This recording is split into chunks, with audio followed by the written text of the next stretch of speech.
It's just Jersey, man. We're a different breed.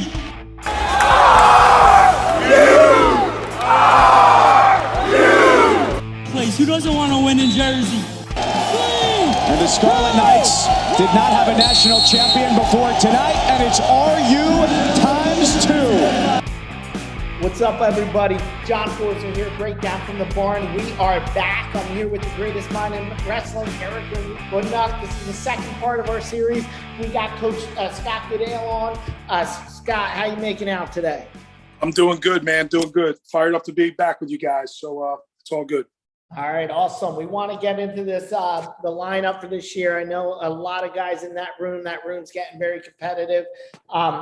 First question is, anyone showing you anything that you expect, a surprise for this year, or somebody that we might not have seen in the lineup before? Just what's going on in that room right now with the newcomers?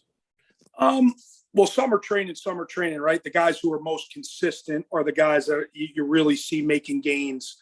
So it's probably not going to surprise you guys that are in there all the time. Guys like Tony White has just jumped a whole nother level. He had a really good redshirt year and looks really, really good right now.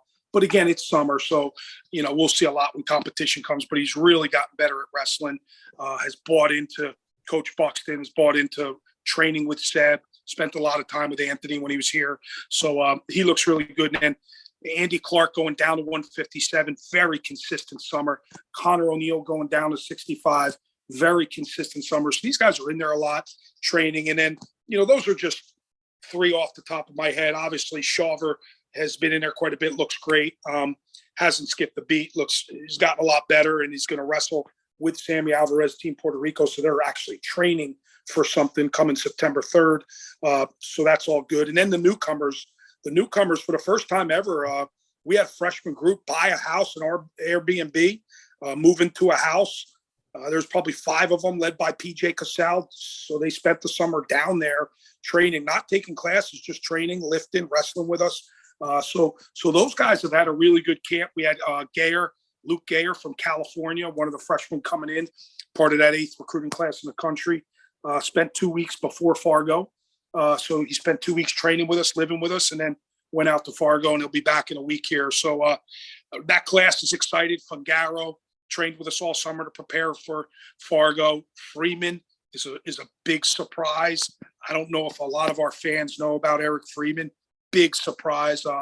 Brandon Kletzos from PA. So that whole freshman group has done a really good job of making the time to get in the practice room and to be on campus, spend time with our guys. So, I think of those guys off the top of my head. I'm sure we're going to get into Turley recovering, Janzer recovering. Sammy Alvarez was never hurt, but he looks great. But those guys recovering really are doing a good job, and they're coming back slowly, but they're a lot further along than I thought. So long story short, it's been a really good summer. But again, it's you can't quote me just because I say they look good in the summer doesn't automatically translate to what happens November, December, and March. This is a process, but guys are putting in some serious time right now, and that's all you want to see. I think it's real big for the freshmen getting in there. I mean, that's just, you get so much in that first, couple months in the practice room, and they're already getting that done in the summer. So I think that's a really big step and something that could pay dividends later in the year. Sure. And I didn't mention Soldano, right? He had a little injury, which was probably good. He's been off the mat for about a month. Believe it or not, that's probably the best thing that we could have had happen. Not him getting hurt, of course, but him being off the mat. So Paz has been doing a lot of strength and conditioning, a little less wrestling, rejuvenated, excited about that. So, but again, we'll see what happens come preseason and the first part of the year. Yeah, and Scott, we'll get in those two guys in a second. But one thing I'm curious about, because we brought in a couple of new guys, which you've been great at, by the way. That's another thing I think is positive with the program of wrestlers that you brought in, kind of out there in the market. But talk about 133, because obviously we have Oliveri last year, and Sammy gave it a shot last year. But obviously, you've touched on it. You don't have to beat the dead horse about his situation of making weight and making that happen. So talk to me about 133. Anyone we should be looking out for, and how you think that's going to play out. Well, I think those transfers, you probably, obviously you start with those 2 transfers. There's been some really good dialogue with Joey Oliveri about moving up. And there's been some tremendous dialogue with Dean Peterson about going down. Oh, really? Yeah. So I think if you ask me today to make a decision, I have to make it. It'll be, Shawver and Peterson would be the guys at 25, and we have to figure that out. And then Joey Oliveri will move up to 41, and good dialogue about a redshirt year with Sammy being there. And that's something he wants to do to get bigger for the weight class. And then you talk about the two transfers, and Heilman and Joey Silva, and just incredibly talented and totally different about the way they go about their business. One is really slick, and one is just a workhorse. Reminds me a lot of Greg Bulsack and Joey Heilman. So two talented kids. Devin Britton will be back at that weight. Obviously gives us a chance probably to redshirt Kletzos, who's a freshman. And there's some other guys there, but those two have had Joey Heilman. When you talk about somebody who's been in the room and been super consistent, he's been in the room every day other than a week vacation. So someone who loves to train, and Joey's back up with us. He's getting ready for the World Championships, Team Puerto Rico. So he's been under a watchful eye with Buxton and Sebastian and Shawver and Sammy. So a lot of good things happening there. We got to figure that out, right? It's a good problem to have.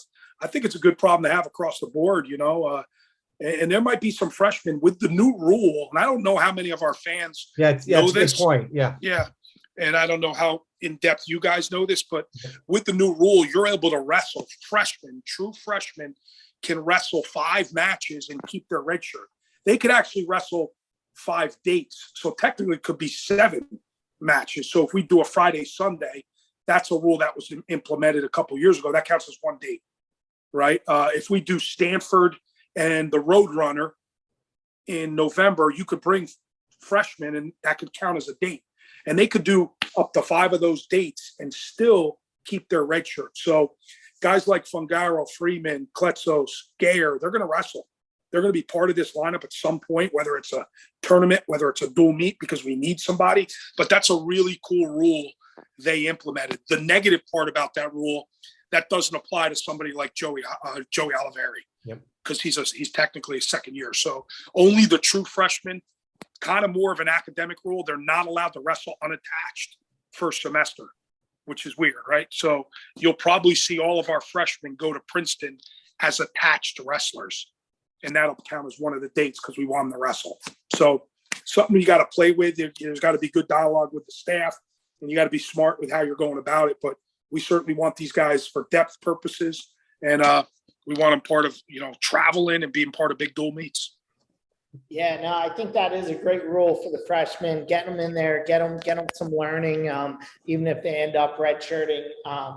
Get them some mat time at the Division I level. Well, John, not just learning, but football's had it, okay? And I think it's worked out great. I know that go to the other Rutgers program, obviously, Shiano working in the quarterback last year and getting the opportunity to get his feet wet. I mean, he was basically a high school junior, coming in. And he got the opportunity to go out there and play. So it only makes sense that some of these wrestlers get that same opportunity in the sport. And the last thing I would say is, Scott, it probably gives you a little bit of flexibility in the sense that I'll just use him as an example. If Saldano was healthy and he came as a freshman last year, Paz is a little banged up, maybe you can actually give him a break because you got a guy you can bring in. He's not going to blow his red shirt, but at least you got some flexibility with the lineup. So I think it gives you a lot of options. Perfect example. Like if we had Soldano last year and John was the guy wrestling, Brian would have wrestled certainly five dates for sure, and we would have kept his red shirt. So that's exactly what it's used for, and I'm anxious to see how it works out. But it's certainly good for us. I'm sure it's good for a lot of guys, and it makes you look at lineups a little bit different. Like, for example, Ohio State, who are you going to get? Well, you can get any one of those good freshmen they brought in to wrestle right away. So you got a game plan now for all those guys, which makes it fun, which makes it exciting. Yeah, it's gonna be interesting. So we posted this last night on Instagram, Twitter. We got a bunch of questions came in about the lineup. We're gonna go through some of them. First one is from Chris Savarese. He's the owner of Savarese BJJ. He actually trains Danny Rinaldi and he trains Beaver too. So he has a question. He wants to know about the big guys. Hamilton. Will we see Hamilton in the lineup? Tough doing 2 sports, football and wrestling. We know it's been done very rarely. Our guy Eric from Rahway, Antonio Garay did it. Antonio Garay did it. Yeah. Happened a couple times. Hokett from Fresno State. So what are the thoughts on Hamilton? Well, here's how I'll phrase this today. I will never close the door on Keontae Hamilton. But right now, and this is with dialogue with Coach Shiano and myself, right now he's going to focus on football. They truly believe he's a Sunday player, meaning he's going to play in the NFL, and he wants to throw all of his eggs in that basket. But, you know, he probably knows ultimately if he really wanted to put some time into wrestling, he could be ultra successful. So I'm never going to close that door. Keontae and I have some really good conversation. I want him to have a great football season. If he decides, let me do football right now, that's fine by me. It's very, very difficult to do, to start the year in January and jump into a Big Ten schedule. Forget the Big Ten schedule, just a heavyweight division in the Big Ten. Like, holy heck, right? That's like hard to do. And, yeah, it gets tough. Yeah. So it's really, really difficult to do. We mentioned some of the guys who have done it in the past. They're absolute freaks, incredible athletes, and we're big boys. And, you know, but Keontae probably needs to wrestle to be able to compete at the Big Ten level. And if you're not doing that, you're not putting any time into it, very hard. So right now it's going to be all football. Again, we support it. I'll never close that door because you never know what could happen. And if he ever wants to come back and wrestle, heck, if he ever wants to come back and work out and train, as long as coach gives him the okay, he's more than welcome to come in the room. But right now, Keontae's going to be all football. Yeah, and he's a kid, Scott, that, you know, when he first came in, you knew he was a solid football player, but, you know, was he going to get a football scholarship? His trajectory has just gone through the roof in the last year. Followed the program in football that, you know, it sucks for the wrestling program because he was a very talented wrestler, but you really got to give the kid credit on how well he has basically raised his game on the football standpoint. You're absolutely right. He's just last year, even in, you know, thinking the end of the year, saying that's exactly what people are saying. This kid's going to play on Sunday. So, yeah, good points. So I trust Greg. Yeah, I'm obviously, we trust coach with that, you know, trying to figure out what Keontae is going to be like in 3 or 4 years, but he's put in a lot of time putting on weight, and so good for him. Nice. Good for him. Good for him. Yep. See what he can do. Next question is from Ted Ferreras. His question is, how much of the success on the team is going to be based on the health of Alvarez, Turley, and Jansen? A lot of, yeah. I mean, the way those three go they're the guys that have been through it, been around it. Yeah, we need big years from those guys. We need absolute monster years, and keep them healthy, right? Keep them healthy, number one. And, you know, Turley, Jans are coming off surgeries, are healthy right now and getting back into it. The key is Billy, you know, with his weight. You know, everybody's like, they talk about Soldano and Paz. Well, maybe does Billy want to be 184? Is he big enough, right? It's easy to say, well, make him a 97 pounder. No, maybe he doesn't want to be a 97. Maybe he wants to throw his hat in the ring at 84. So that's a lot of dialogue. I'll say this, though. He looks really good. He's in shape. He spent a lot of the summer down in South Jersey building his brand down there and building a fitness center and a wrestling center. So he's around it in your neck of the woods. I know that. Yeah. Yeah. So, he just looks good. He's been in a room last couple of weeks. So, and Turley's just a phenomenal wrestler. And the last couple of weeks has finally looked that way, but we got to go slow with him. You know, shoulder surgery is no joke. And, but yeah, a lot of our success is those three guys. You look for your leaders, and they're our leaders because they win, and they're our leaders because they're vocal. And, but we need them to have big years. Heck, we're like we said earlier on the first show, you know, we're very, very similar to Penn. We have 10, I think we have 10 really good guys. And those three guys, if they could have big years along with 84, which I'm sure we're in our 25, and Anthony White, what we expect from him, who knows what the national tournament could be like. So that's what has me excited. So why don't we just jump into it? 84. Why don't we just jump right into 84? When you talk about Paz, talk about Soldano. Talk about them in the room together, because that's something I would love to go watch. Yeah. You know, what's your thought process? Because I know there's been kicking around. One of those guys are probably going to redshirt. Maybe, you know, so just give us the more details on what you're seeing from that. And you threw in the wild card. Maybe, you know, Jansen wants to get back down there, but talk about those two and what you're seeing in the room. Well, that's interesting. First of all, you're more than welcome to come to our room. Anybody is at any given point during the year. Sometimes practices are better than matches. So you guys are more than welcome to come in the room. But, yeah, it's been a little different with Brian had a little injury. So he's been off. We gave John Paz a couple months to get himself back into it. He's back in there now and very excited about it, at least through our talks. That's where he's at with it. So that's all positive stuff. So they haven't really wrestled, even though for years they've kind of trained together because they were both in the club. And then when Brian would come down and John was with us, they would train together. So always fun to watch, and they're good friends. So that's good. I'll tell you this, there's a lot of dialogue. We haven't made any decisions yet. I think if you ask Brian, he would want to wrestle right away. And if you ask John, he wouldn't mind a red shirt. But at the same time, John's ultra competitive. So we've kicked this around, and we're going to make the best decision for both guys, right? They're right now, they're the same weight. So we got to figure it out. And we feel good about what we have at 74, and we do need Janzer in the lineup. So there's things we need to do and we need to play around with, and to give us the best opportunity to win. I think our guys know that. But there's a lot of dialogue. There's good conversations on who wants to go, who wants to redshirt with. But let's see how it pans out. Let's use that new rule.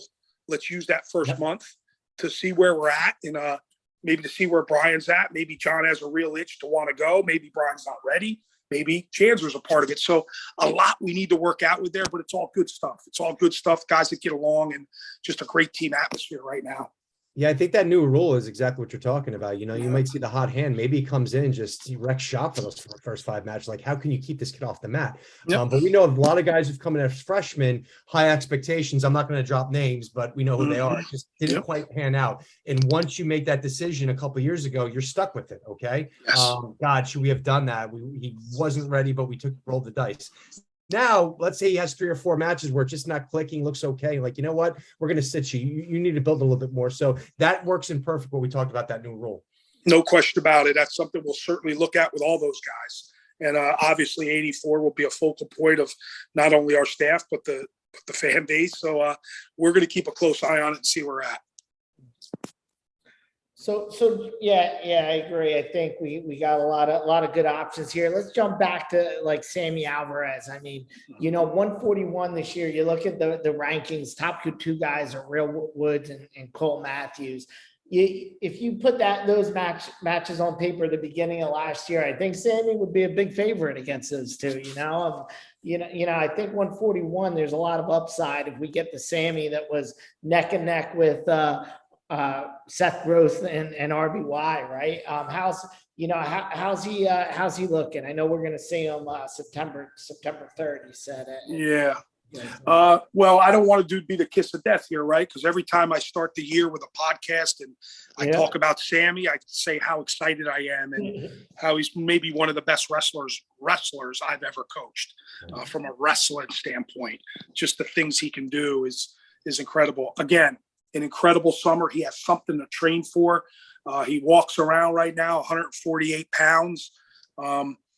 Again, there's something to train for. So we're not totally focused on the national tournament, on the season. He's worried about U23 World Championships, which hopefully he makes. He'll try on September 3rd.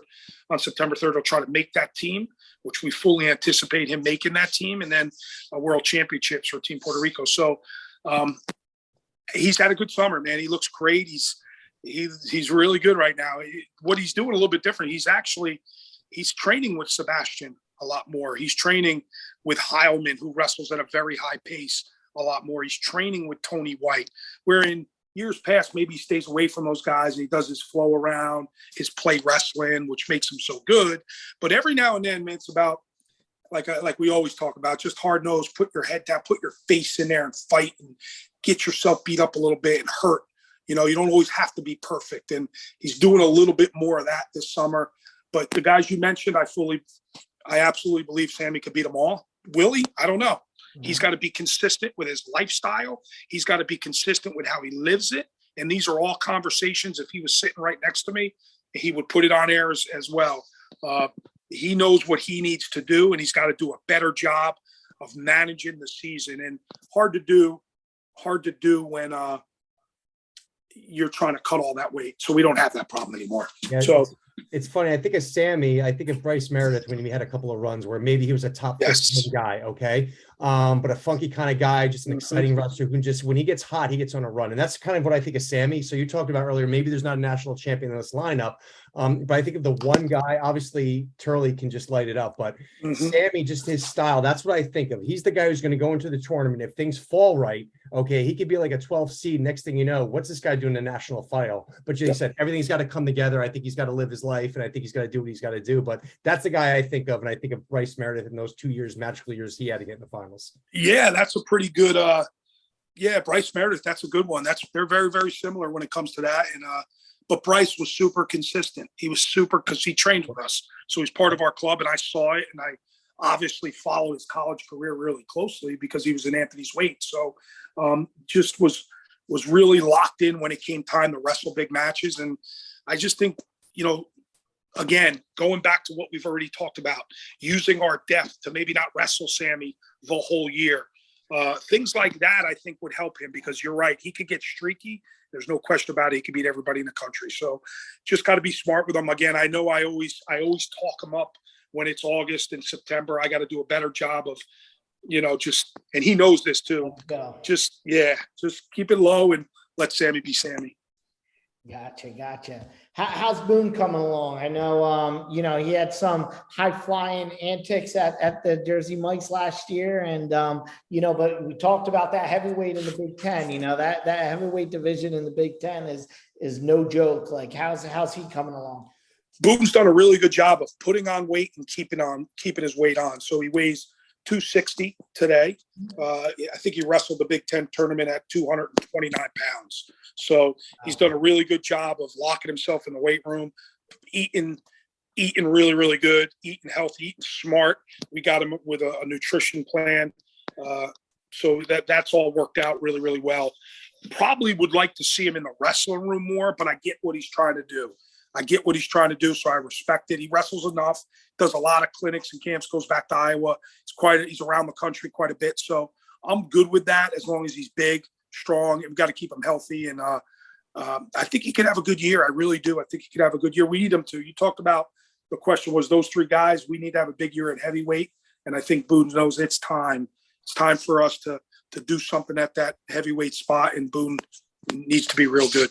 Yeah, I think of Boone too. I think some of that strength, that conditioning as well, getting 3 periods out of him, 7 full minutes. And, he's another one who comes out and, he that first 2 minutes, he's strong and he's tough, and just getting the full 7 minutes, I think would benefit him too as well.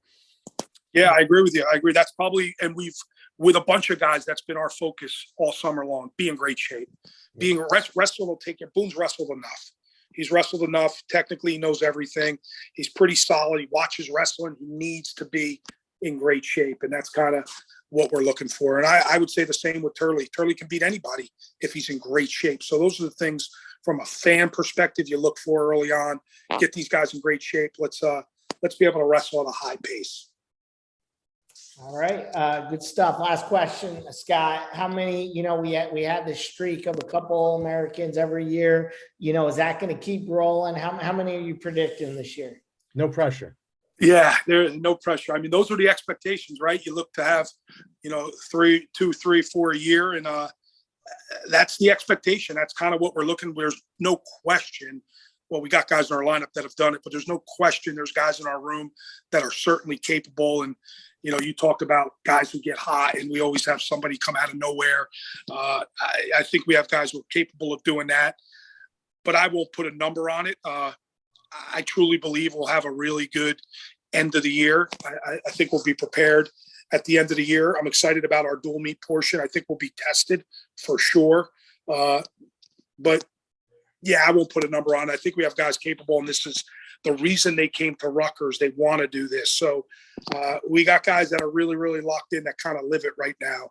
And as long as they're doing that, we're going to be all right. And then there's some others that got a lot of catching up to do, that maybe were a big name coming out that haven't been around as much and maybe are a little bit behind. So that worries me a little bit, but it's a long year. We'll get them back September 12th. We'll start our preseason.